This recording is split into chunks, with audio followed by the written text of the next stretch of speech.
Good evening. I'm Dr. Miller of Blair's History Department, and I welcome you to Skeptics in Washington, D.C.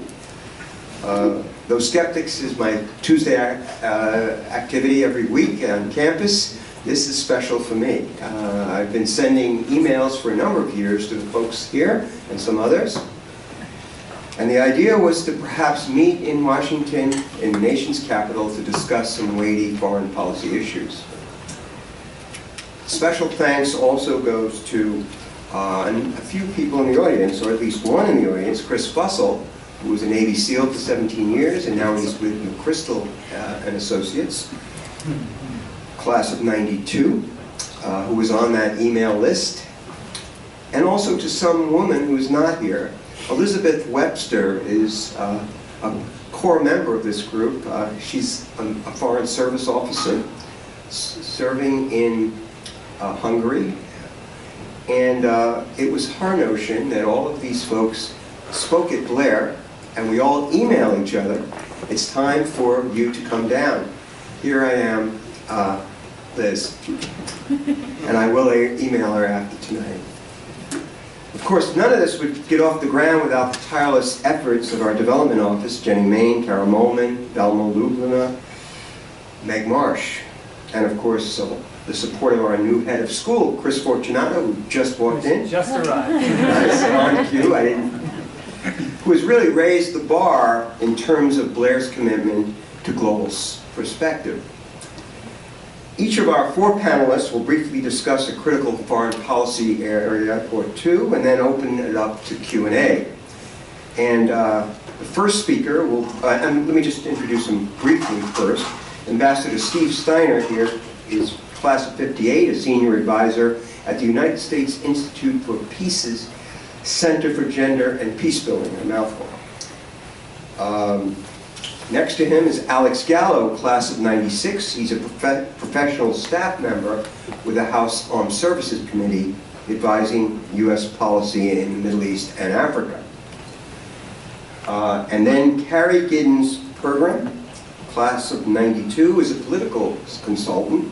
She's also an adjunct prof at GW University and American University. And lastly, Steve Benedetti, class of '02. He's the aide-de-camp to Major General Mark Perrin, Military Deputy Director, Signals Intelligence in the NSA, the National Security Agency. So again, each person will say a few words. The first person up is Steve Steiner. I know he just got here, but we're putting him on the spot. Steve received a BA in Political Science from Yale University, master's degree in International Relations from Columbia. He then served 36 years for the U.S. Foreign Service. President George H.W. Bush appointed Steve in September '91 to serve as the U.S. representative to the Joint Compliance and Inspection Commission, the implementing body for the Strategic Arms Reduction Treaty, or START. Steve Steiner, thank you. Oh, okay, thank you, Marty. This is on, I think, right? It is on. We have to stay a little close to it to Pretty close. bit close. All right. Good evening, everybody, and I'm sorry if I held you up. I guess I've forgotten that this is not the time to try to traverse D.C. because of the cherry blossoms. When I got in the cab driver said it was going to take 50 minutes, but he actually made it in about 22, so he did pretty well. Marty asked me to talk a little bit about careers first, briefly, which I'll do, and I also did that at a Skeptic Society that I addressed about 2 years ago, going on 2 years. And the one thing that I've learned in my career, which I give when I give career advice to young people, which it seems I do a lot, is be open for surprises, for changes, for unexpected opportunities. Because I've certainly had them, and my career has taken paths that I never thought it would take. First of all, as Marty mentioned, I was working on the Strategic Arms Treaty. I was a negotiator for the U.S., heading the U.S. delegation that was charged with implementing the Strategic Arms Treaty START. Also earlier, I headed the U.S. side in the implementation of the Intermediate Nuclear Forces Treaty, the old Reagan-Gorbachev Treaty. And I never expected to be doing political military work, which I'd already been doing for several years before I got those head of delegation assignments. I never expected it because I didn't have a military background, unlike Steve and some of the others here. And when I first was thrust into political military work some years earlier at the State Department, based on my service in Moscow and knowledge of the Soviet Union, I was worried about trying to learn those issues, but I had a lot of really good military people around me. Yes, it's the State Department, so I learned to learn from them. And then when I got the INF job, I sort of learned from the people who were experts on that. And then when I got the START job in addition to INF, and we were doing the two simultaneously for a while because the inspection regimes, for example, both treaties were enforced for some years simultaneously. At the first delegation meeting on the START Treaty, I was wondering, my God, how do I have my ignorance of the START Treaty? I've learned about intermediate nuclear weapons and the rest, but I don't know about the strategic. So I asked a question of some member of the delegation who had been on the original START negotiating team for the U.S. And that person didn't know and turned to another person, and she didn't know, and she turned to another person, and he didn't know. They had all been on the original delegation. So I realized then that their expertise was deep, but specialized. Deep but narrow, maybe. And so then I also learned that, well, I'm a State Department guy and I'm the head of the delegation. My job is to sort of manage the negotiations, manage the diplomatic process, and not try to become an expert on telemetry, for example, which I never could, and it all looked like gobbledygook, important as it was then. So that was a surprise, getting into political military issues and then nuclear arms negotiations. I never thought my career would go that way. And one thing I'll say about this work with the Soviets, because actually the last 14 years of my foreign service career were in this nuclear negotiating work.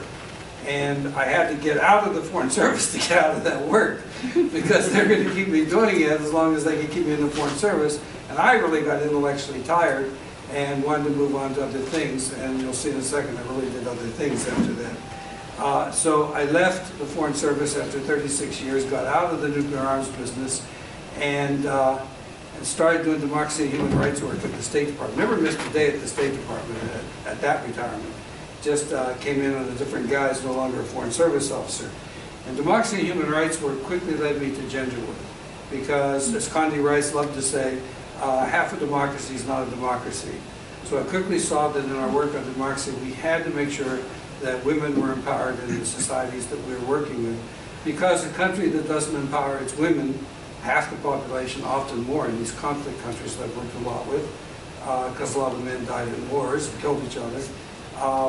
A society that does not empower its women politically and economically is not going to get very far. So I really got into that, and then this was around the time we threw out Saddam in Iraq.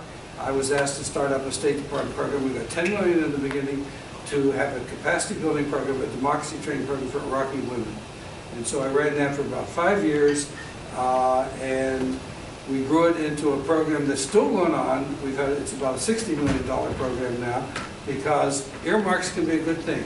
We had support on Capitol Hill right up here. There was an Iraqi Women's Caucus that was bipartisan and had some men as well as a majority of female members of the House. And they kept giving us additional earmarks for this program. So we've trained about 20,000 Iraqi women in various political, economic, and media skills under this program. So that was my second surprise, getting into gender work. And it turns out now that I have a little bit of a name in the field, particularly since, you know, we still don't have nearly enough men supporting women's rights. And 3 years ago, I crossed the street, 23rd Street. That's all the farther I got geographically, but I crossed over to start working at USIP and retired for the third and last time from the State Department. And even though it's across the street, I'm not going back. I was invited by the Center for Gender and Peace Building there to come over there and first of all to run a project on lessons learned. What are the lessons learned for the international community for programs to support women in conflict countries? And we started with a big focus on Iraq and Afghanistan, particularly given our moral obligation in those countries. And we're now looking at countries of Arab Spring. We've been bringing women leaders together from those countries to get them to share experiences, networking with each other, and to get their insights on how we can most effectively give support to their countries. And A piece of good news is the election last Saturday in Afghanistan. The women were 35% of the turnout, which is the biggest they've ever had. I've worked with a lot of Afghan women. We've had a lot of forums on this, and you guys are welcome to join these forums. They are really savvy and tough and determined, and they played a big role in this. And I'll just mention one project we did on women's political empowerment that we just completed. We had some training in the north and in the south of the country, and then we brought together over 200 women in Kabul from all 34 provinces, and they wrote to all 11 presidential candidates and asked them to come before this conference of women and to give their manifesto on what they would do if elected to support the rights and opportunities of women. And 8 of the 11 came, or else said the vice presidential candidate, their vice presidential candidate. And they gave some pretty good manifestos. They addressed the conference, they took questions. Some of the questions were quite skeptical, even a little hostile. And they knew they had to go address that conference because these women were important women, and also women are important now in the process there to their efforts to build a democracy. And you can't get elected without the women now, and this is a big, big step. And this will be the first peaceful transition of power in Afghanistan. We hope it's going to go with minimum fraud and minimum delay, but don't expect an overnight result. But still, I very much think it's on the right path, and it's in our national security interest to support that country and its women. And I'll just mention one thing, and then I'll just turn it over, and we can have a discussion period. But one of the women that we met really early on in this process said to us, "Please don't see us as victims. Please see us as the leaders that we are." And boy, I have really learned that they are leaders, and these women in other countries as well. So that like when you see a Time magazine cover of a horrible, horrible incident, which has happened, that doesn't represent the country and its people, and not just the women, but the young people, including the young men. It's a new generation, and it's going to be a new situation there, and we've got to stick with it. I'm very quick. Thank you. Thank you. Next up is Captain Steve Benedetti, Class of 02. He was a graduate of the U.S. Military Academy at West Point. He was a platoon leader and executive officer in 2 tours of duty in Afghanistan.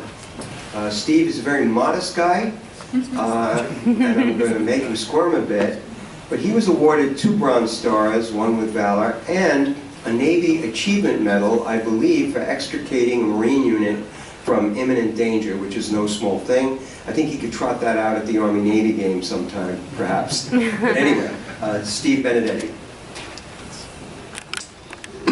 Good afternoon. Thank you, Dr. Miller. It's awesome that you pull all this together. I know we've communicated for some time with Ambassador Steiner and Alex and company here, and it's been great that we pulled everybody together here. I'm recognizing the low man on the totem pole here. I'm just I'm happy to be a utility player in the flight here. So I'll be the flight 370 expert or something. That's kind of fulfills most of our foreign policy stuff right now. So, It's funny because it's true. yeah, if it wasn't true, it'd be a little funnier. Yeah. So yeah, I spent, as Dr. Moore said, I spent a lot of time in Afghanistan. Most of my time actually is in about a 50-kilometer box in Kunar province. I know some of you probably know that part of the world. In the Korangal Valley, it's a kind of a lawless part of Afghanistan. There's not a lot of reason to be there. But it gave me a good perspective into the American fighting man and woman forward in Afghanistan. So if nothing else, the one message I'd like to deliver to you all is how proud you can be of them. My time leading in that environment really gave me a great perspective of what they're doing.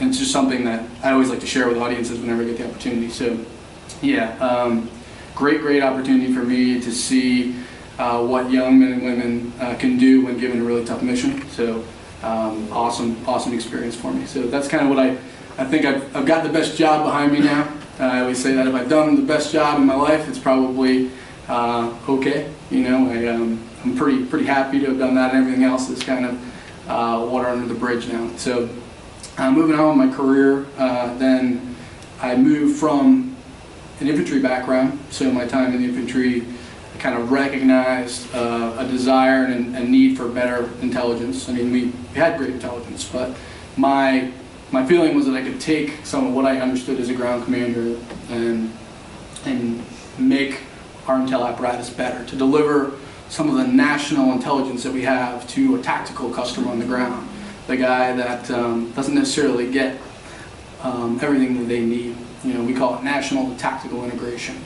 So it's kind of been my charge to try to deliver some of that to tacticians around the world, I guess. And I've had a little bit of opportunity to do that in my current job. I switched intel. First, I took another command up at the National Security Agency, which does global signals intelligence operations. You all know all about it now, unfortunately, so there's not much more to tell you. Thanks They know about you. Yeah, that's right. Thanks to Edward Snowden and his band of brothers around the world helping them out. So that gave me an insight into that world, and then was luckily chosen to be the aide-de-camp to the deputy military commander at the National Security Agency, who handles pretty much the military portfolio of everything that NSA does. So delivering that intelligence to tactical folks on the ground around the world. So we connect in with various military forces around the world to ensure that they get what they need intelligence-wise. So dream come true for me in terms of being able to kind of bring that full circle. So what do I do for him? So as an aide, and not sure if anyone has any idea what an aide does for someone, but you do anything they really want you to do. You know, everything from delivering, their mail, picking up their dry cleaning, to crafting correspondence, accompanying them to every meeting. Really great opportunities to sit down, backbench with him in the Situation Room in the White House, to do meetings with foreign dignitaries around the world. So just a really great fly-on-the-wall experience. So I don't know that I have a ton of foreign policy. I certainly don't consider myself a foreign policy expert, but I've been able to really watch incredible folks doing incredible work from close up. So I'll carry a little bit of water for the National Security Agency right now, just kind of a little bit of propaganda message from us. I think since you get plenty of the other side. What's troubling for me, as someone who's sort of an outsider coming in, military member there, is that I get to see a lot of great people, and this has been their life work. Great American citizens that lace up their shoes in the morning and go and try to make a difference, and they've really they've gotten a bad rap as a result of a guy who generally has fled to a country that really doesn't exercise any of the same freedoms that you have here. He does not. He's taken refuge in a place that wouldn't even consider to offer him the same sort of rights that he has in this country. So it bothers me to a degree that we continue to champion him at events around the United States and give him a venue to kind of speak. But I don't disagree with the dialogue. I think the dialogue is always healthy. It's tough to reveal certain capabilities that we have and kind of give up some of the playbook in the environment that we're going into, and that's kind of the foreign policy piece that I would speak to, which is the cyber piece, and speak to other things. But I really think as a military, we've got an incredible ability to project power around the world. We've got some of the toughest men and women, many of them in this room right now, that can on a moment's notice hop on an aircraft and do America's will. Where we're vulnerable probably is in the cyber domain. We've got an incredible amount of risk, mostly to your infrastructure. We do an okay job of protecting government infrastructure. Where we have no authority to do anything is in your space. Banks, your SCADA systems, which protect your water, your electrical grid, all those sort of things that if I were an adversary that cannot contend with us in a force projection sort of way, I would certainly take advantage of. And we see the onset of that coming. That bow wave is quickly coming our way. And the four-star just retired General Alexander, amazing man, you wouldn't know from some of the press he gets, but visionary in terms of understanding that and setting the conditions for our success in that space. So I would just ask, as you read about that sort of stuff, you think critically about, what freedoms you're giving up and what you're getting in return. You know, because we're going into an era now where your freedoms are different. You know, you give up a ton of your freedoms in cyberspace every day. There used to be a there used to be a need to understand what you're buying as a product. Now, analytics tell pretty much everything they need to know about a consumer. You're giving up tons of information on Facebook. You're giving up tons of information in cyberspace every day. The needle's moved, you know, and for us to keep up with adversaries that are exploiting that, we need to move the needle as well, in my opinion. And that's obviously up for debate, but something I would say you need to consider when you're thinking about giving up your freedoms or what is perceived to be giving up your freedoms. And I'll stop right there so we can keep it moving. Okay, thank you.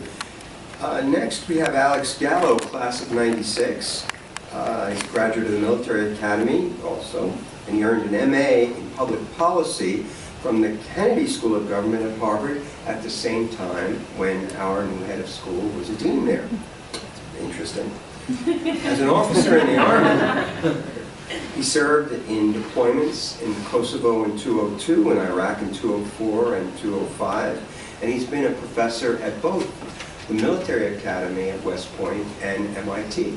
I give you Alex Gallo from Knowlton Township, just down the road from Blair Academy. My parents still live in Knowlton. So, it's a sincere pleasure to be here, and thank you very much for having this, and it's an honor to serve on this panel with everybody. Can everybody hear me? Okay. I usually don't ever start my talks with saying, "Hi, I'm Congress, I'm here to help," right? Doesn't get you very far, but that is what I do today. Today I work in Congress. I work on the House Armed Services Committee, and I'm a professional staff member on the HASC. And how I got here started really about 10 years ago in 2004 when I was serving in combat in Iraq. And it was that experience that, at the pointy end of the spear, the implementation part of national security that allowed me to decide to want to help shape policy and strategy. And so that took me on a trajectory to study the problem set more closely in grad school, and then teach the problem set, which allows you to synthesize it a little differently in interesting ways in research. And then now here on the House Armed Services Committee, I'm inside the policymaking process. And on the committee, as mentioned, my portfolio includes Middle East policy and Africa policy, so keeps me busy. I've got everything from Afghanistan to Iraq to Iran to et cetera, Syria and Mali and all the rest, and all the great places that where there's some seriously challenging foreign policy issues at play. I'll briefly say in my role, what do I do? What does a professional staff member do? I write law. Wow, that's scary. I write law, and I conduct oversight. I work for the chairman of the committee, so I conduct oversight on behalf of the chairman on U.S. policy issues in the Middle East and Africa, and I advise the chairman on those policy issues as well. And I'll just briefly mention, I recently came back from a trip to Afghanistan. I came back about 2 weeks ago, and we also went to the UAE, and then on another trip about 4 weeks ago, I was in Kenya, Somalia, Libya, and Qatar. So if you have any questions about any of those issues, I'd be more than happy to answer those in the Q&A session. And I'm going to be very brief. What I briefly say about the greater Middle East, if I could just capture it that way, is that we're actually at a very interesting inflection point, particularly for U.S. policy, because there are key events converging over the next 6 to 8 months in that part of the world. First, we're going to be likely seating a new president of Afghanistan. And associated with that, he may sign a bilateral security agreement, which has been negotiated and may allow for a residual, is the term that's used, U.S. and NATO presence. And if the bilateral security agreement gets signed by the new president of Afghanistan, we'll have a presidential decision. President Obama will make a decision on whether or not he'll have a residual presence in Afghanistan post-2014. At the same time, they're reaching a deal after the president threatened to use force against President Assad for using chemical weapons on his people. But a deal was brokered to destroy all of Assad's chemical weapons. That is scheduled to be completed by this June. So another converging event. An additional one, nuclear negotiations with Iran. They're scheduled to be done in the June timeframe. And then we have presidential and parliamentary elections in Egypt. There will be a new president in Egypt, likely by this June, and maybe a new seated parliament shortly in that timeframe. And of course, we have the ongoing negotiations with Israel and Palestine, which are, as you've probably seen in the media, may have hit a rocky patch, but all these events are converging at the same time. And then and within the context, within the milieu of what's going on, you have the Arab awakening. You have obviously the evolution, and some say in certain places the growth of Al-Qaeda. So depending upon how these events transpire I would say by September of 2014, it could fundamentally shape the United States policy and the way the United States engages in the Middle East. It could be transformational, it'll even go in that direction, or it could be a total failure. And we could find ourselves in a strategically disadvantageous situation. So I'll just leave you with that thought, and I'd be happy to answer your questions and on my portfolio area or Congress in general. So thank you. Thank you. Lastly, we have Carrie Giddens-Bergeron, class of '92, my wonderful student. She's a political consultant, and she's also an adjunct professor at George Washington University and American University. I've mentioned that. Carrie served as the communications director for the Iowa Democratic Party for the 2008 Iowa caucuses, helping run the most successful and most widely attended caucuses in history. Lots of other things about her life, but today we're going to focus on policy in Congress and how it shapes some of these issues. Carrie. Thank you, Dr. Miller. Thank you for coming tonight. It's sort of weird. I usually do this at Blair instead of Skeptics here. So Marty has invited me many times, and I've really enjoyed myself and sort of hearing from the students. Looking back at some of the email traffic we had, I'm not sure I look a little different from these guys, but I'm also a little different from these guys. I don't have a foreign policy background. My background is in politics. And so where I thought I'd sort of take the conversation is noticing if you look at campaigns these days, which I know we all try to ignore, but they happen 24/7 if you turn on the news, unless you're turning on CNN, which that used to be your expertise. It's all about the airplane. Yeah, all about the airplane. If you look at sort of what's going on in politics, you notice a move away from conversing about foreign policy, and that's been very interesting, because if you look back over the years and what happened, the first presidential campaign I was involved with was in the 90s, but if you look at 2004, that entire campaign was basically a foreign policy-based conversation about are we more safe and secure today than we were 4 years ago between Bush and Kerry. And so that was a conversation. It was also about serving and like how we quantify and qualify what service is for our country. And so that as a political consultant, that's sort of my focus as opposed to the foreign policy side of things. And you've noticed a move away from that since 2004. In 2008, you had John McCain serving, but service wasn't a large part of the conversation. It was not a place that Obama was willing to go. It was not a place that McCain was focusing, as we saw more younger voters get involved in politics and get involved in the electoral process because they don't have as much experience with service. We look at, somebody like me looks at my parents' generation, but we don't have folks like Steve, like Chris, like Alex, who are role models for our generation, but that is less common than it was. So we've seen that move more towards conversing about what's happening domestically. It's not as, if you take a test of those who are voters now, you won't hear conversations about what's happening in Ukraine. You don't hear the conversation about what's happening with the Palestinian-Israeli conflict. You hear things about the economy and jobs, and those are the things that tend to matter to voters, even if they don't tend to vote in their own self-best interest. It's true. Sorry, there's my politics skewing things. I will say, and Alex and I had a momentary brief conversation.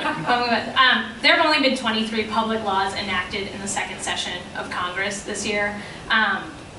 It's hard to imagine an election year that Congress will suddenly get very active and do anything else. This year, you will not see that. So yes, they've done the bare minimum, The NDAA will get passed this year.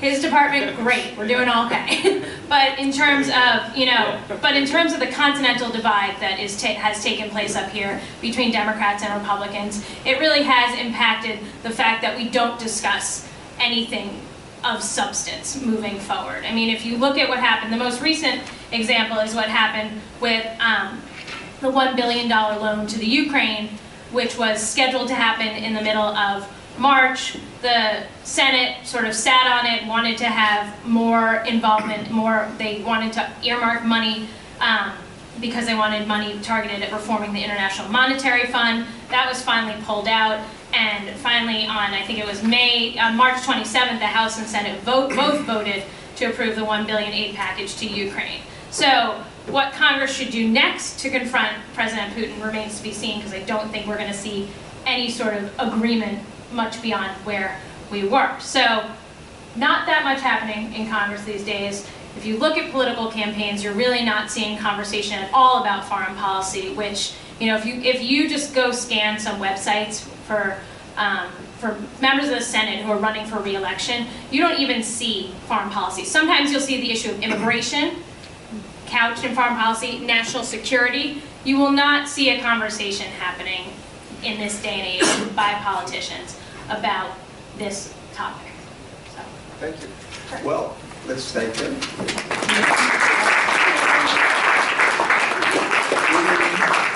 Even with a late start, we have plenty of time for Q&A, which is neat. Please, let's go. There's plenty of things to talk about.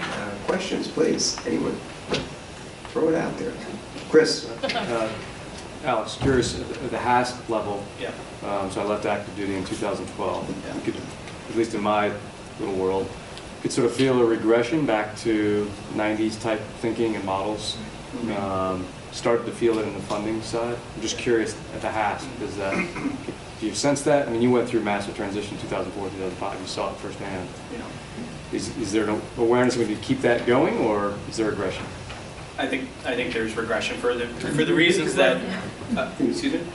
Repeat the question. Oh, sorry. The question was, do we see a reversion? Are we reverting back to the 1990s mindset, and particularly surrounding the military, right, and funding in particular? I mean, so I also work at the nexus of policy and politics. So this is going to be an interesting. I work for the majority too. So we have a Democrat-Republican dynamic. But I would say that, yeah, the short answer is yes, and that's reflected by Congress. Congress is certainly problematic. We have the Budget Control Act, we have sequestration, right? And what is the implications of those events? Well, the Army, which was at its strength above 550,000+, is going to come down to 450,000, and if sequestration is not lifted, it'll come down to 420,000. And it'll be the smallest army since World War II. That statistic, and that's a similar story for the Marine Corps. And there's all kinds of debates, about aircraft carriers, the number of aircraft carriers we need, et cetera. So I do think I do think that's at play. But I think where we on the committee are most concerned is about our posture. Forward posture costs a lot of money, as you're well aware, and but forward posture also can translate crosswalk into our ability to have influence in the region, and particularly with our allies. And you've seen there's a perception of U.S. withdrawal, and particularly in the Middle East and the Gulf region. You've seen Saudi Arabia make some overtures about that. Israel, of course, has, and other countries. But I think we also see there's an argumentation that some people have seen a manifestation of that through what Putin's actions have been. There are 2 army brigades in Germany. Neither one of them could get there today. Steve and I actually served, well, you didn't serve in Germany. We were in the same unit, actually, in the military. I served in one of those brigades in Germany, and they're not ready for anything, as we know. And so, right now, unfortunately, and that's the truth. And there's a readiness crisis as a result. And so we see that ripple effect happening. And on the committee, from the committee's perspective, the chairman of the committee, McKeon, he is trying to push forward within the Republican caucus, which is part of the problem if you're in favor of doing something about sequestration, because you certainly have the so-called Tea Party influence or the super uber fiscal conservative influence, and that has I don't think there's appetite to do anything. Budget Control Act is certainly here to say, and I don't see any appetite for changing sequestration, and I would say unfortunately, and I think the implications are going to be deep. Steve is going to jump in first, then you. Yeah, I think this is a great thing for this discussion tonight. And I think there's a lot of food for thought here in your question and in Alex's answer, because it's not just a perception that we're retrenching. We are retrenching in a lot of areas of the world. Our friends know it, and our enemies know it. And our enemies are taking advantage. And we're going to find an ever more dangerous world if we don't be really careful about military cutbacks, really careful about overseas cutbacks, about withdrawing our bases. We really have to think about this. This is a dangerous world. It isn't just terrorism. We just had another wake-up call. Even Europe isn't safe and comfortable anymore. You know, we all thought it was. We've rediscovered NATO, and that's a good thing, okay? And we are sending reinforcements in now to Poland and the Baltics, the countries that are right up alongside Ukraine and are worried about the Russians. And they have reason to be worried about the Russians, because the Russians will play upon one Russian speaker in a population to say he's Russian and we have to protect him, because they'll send in a provocateur from their special services to cause trouble, to attack the guy, and then say they have to go in to protect. What's happening in the cities in eastern Ukraine right now? These are, and Kerry has said this, these are Russian provocateurs from their Spetsnaz, their special forces, who are going in and pretending to be local citizens, taking over government buildings, and then they'll be calling for Russian help, okay? Russia is not only threatening to go further into Ukraine, they're threatening to take a province away from Moldova. They've already taken 2 provinces away from Georgia. Putin wants to recreate the Soviet Union, and he's going to use force to do as much of it as he can. Now, Syria should have been enough of a wake-up call, okay? I mean, it's like 150,000 dead now, about 1.5 million people displaced and refugees. It is destroying Lebanon, Jordan, Iraq. I mean, when are we going to wake up and see this world is becoming more dangerous to us every day in this part of the world? Right now, Kerry is talking, and I think he's been lobbying internally for more support to what we can identify as moderate elements of the Syrian opposition. And there are moderate elements, and we know who they are. And they have actually turned around and fought the extremists there sometimes, rather than the regime. So we have to support these people. And there's a funny kind of argument going on, which is in the press. Hawks at the State Department, and I don't want to say doves, but a lot more caution in the military as to whether we should get involved. Well, I think in careful ways we should get involved. Beyond clandestine stuff from CIA, we should have open involvement and political support for this opposition. I just met in New York on Friday with women in the Syrian opposition. They're crying for our help. The women, the men, the opposition. We really have to think. Kerry's right. Our public isn't interested in the world anymore. But you are all educated citizens. We've got to get our public re-interested in the world. I'll stop there for now. Just a little bit back to Chris, your original question. What has changed the most is discretionary spending. I mean, we haven't, that's really where our problems lie. The fact that, as a percentage, national defense spending hasn't gone down because it's protected. You know more about that than I do. I know, sir. And, but, foreign aid and spending have been trending downward, and people don't have, a stomach for helping foreign aid funds targeted, and so that's why we've seen such a problem. It's not as sexy. There's no constituency for foreign aid here, so they don't, so we've sort of seen that be problematic in terms of downward trends. Very good. We get another question. Wonderful. What's in here?